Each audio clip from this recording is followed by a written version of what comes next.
Exceção de pré-executividade, sim.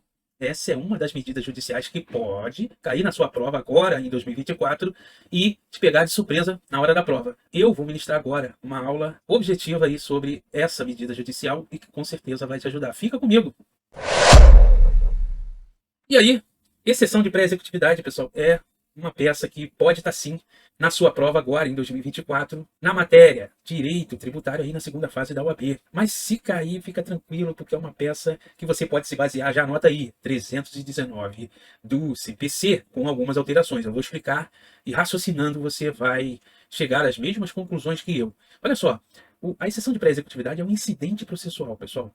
No frigir dos ovos, na prática, é uma petição que você faz a qualquer momento da execução, verificadas as condições de matéria de ofício conhecida pelo juiz. Tá? Me dá um exemplo, professor. Nulidade, né? Título ilíquido e de quantia incerta, tá? Prescrição, decadência, são matérias que podem ser conhecidas de ofício pelo juiz. Não há necessidade de dilação probatória. Se houver necessidade de dilação probatória, nós já temos uma aula de embargos à execução, que seria a defesa adequada quando há necessidade de dilação probatória. No nosso caso aqui, não há. Tá? E a terminologia a ser adotada na sua peça é o seguinte: recipiente, que é o executado, e excepta, que é o ente tributante. Tá?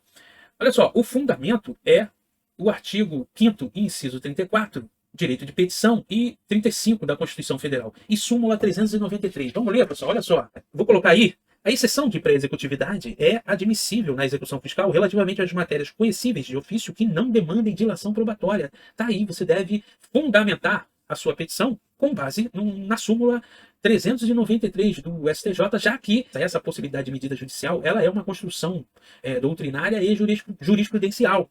Tá? E você deve observar que o objetivo, em regra, é demonstrar a nulidade ou inadequação da execução, ok? E você tem que marcar. Vamos marcar com clips agora no seu vademecum o artigo 803 do CPC. Vamos lá, e eu quero ler com vocês porque é importante. Como falou em exceção de pré-executividade, você tem que vir no artigo 803, incisos do CPC. Olha só, é nula a execução se o título executivo extrajudicial não corresponder à obrigação certa, líquida e exigível. Inciso 2, o executado não for regularmente citado.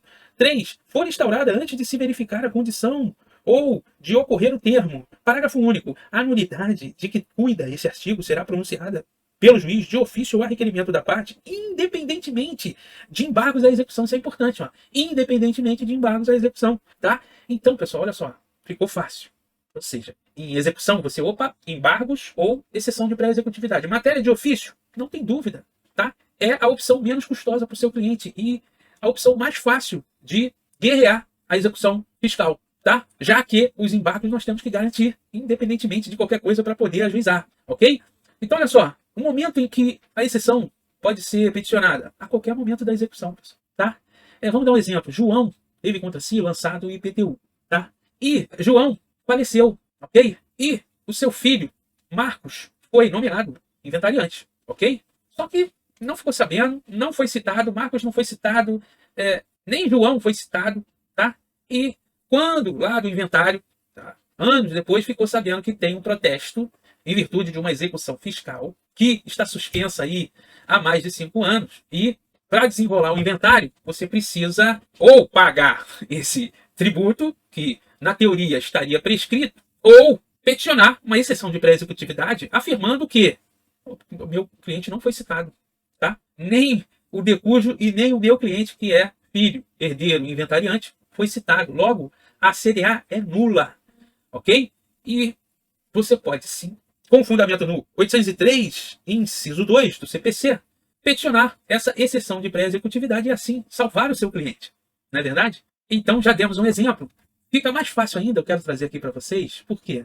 Porque, pessoal, olha só, o juízo é o mesmo no qual ocorre a execução e a petição deve ser juntada nos próprios autos do processo, ok? Daí a natureza de petição, de mero incidente processual da exceção de pré-executividade. Aí fica fácil de você, na estrutura, fazer o endereçamento. Tá? Ora, não há nem que se falar em efeito suspensivo. Por quê? Porque a petição tem que ser analisada de plano. Né? Peticionada a exceção de pré-executividade, você vai ter, né, no próximo movimento do processo, a sua análise. Ok?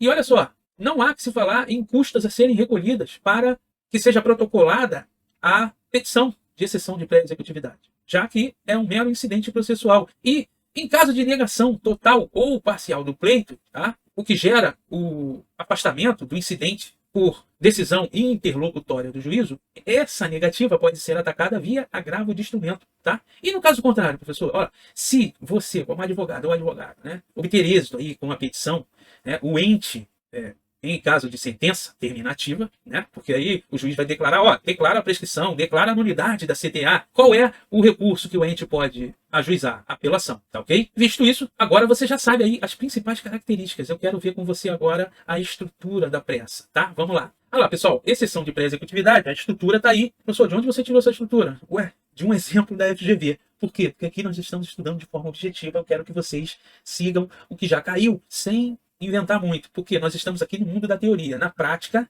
a teoria é outra. Mas na prova, essa é a teoria, tá? E aí você faz as suas anotações. Ó, endereçamento, 0.1, pouquinho, ó. Qualificação do recipiente e do excepto, no exemplo foi 0.3. Cabimento, você vai colocar lá, súmula 393, e pode colocar também o inciso 34 do artigo 5º, direito de petição, tá? Tempestividade, pode ser peticionada a qualquer momento da execução, ok? A descrição dos fatos, olha lá, coisa simples, né? Você vai explicar de forma objetiva, 0.1. A fundamentação, ó, da pretensão, 2.4, tá? Pode ser decadência, prescrição, nulidade por falta de citação, nulidade por título ilíquido, tá? E por aí vai. Pedidos, olha lá, a intimação do excepto para a ciência, a procedência da extinção da execução, o pedido, se for o caso, de desconstituição da penhora, ok? Declaração de prescrição ou decadência, se for o caso, condenação do embargado em custas e honorários, tá? Mas custas, provavelmente, você não vai precisar, tá? Porque não é necessário o pagamento de custas para peticionar, tá? Mas os honorários sim, então se liga nisso.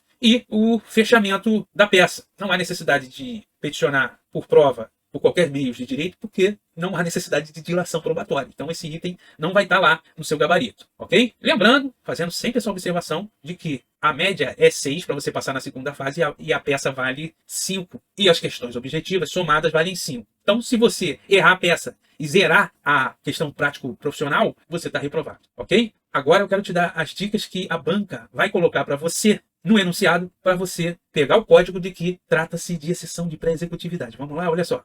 Olha só, pessoal, na hora da sua prova, o enunciado ele vai ter que definir para você que a peça é exceção de pré-executividade e não embargos, porque olha só, primeiro a tua ficha vai cair o seguinte, pô, meu cliente está sendo executado pelo fisco, né, pela procuradoria do município, do estado, da União, e já tem processo judicial, inclusive já tem penhora, tá? A conta dele foi penhorada, o imóvel dele pode ter sido penhorado, tá? Só que, primeiro ele vai ter que te falar isso, ó. Já se passaram 30 dias da penhora, tá? E aí você já, putz, agora para eu ajuizar, embargo ficou difícil, né? E aí, conjuntamente a isso, ele vai ter que falar o seguinte, ó. A pretensão jurídica pode ser conhecida de ofício pelo juízo. Olha que interessante. 3. O executado não possui condições de garantir o juízo, tá bom? Então, essas 3 dicas aqui, pelo menos 2 delas, devem estar presentes aí no enunciado para você pegar a dica de que trata-se de exceção de pré-executividade, tá bom? Com isso aí, nós terminamos uma aula objetiva de exceção de pré-executividade para você fazer as suas anotações e levar para sua prova já em 2024. Um forte abraço, até a próxima.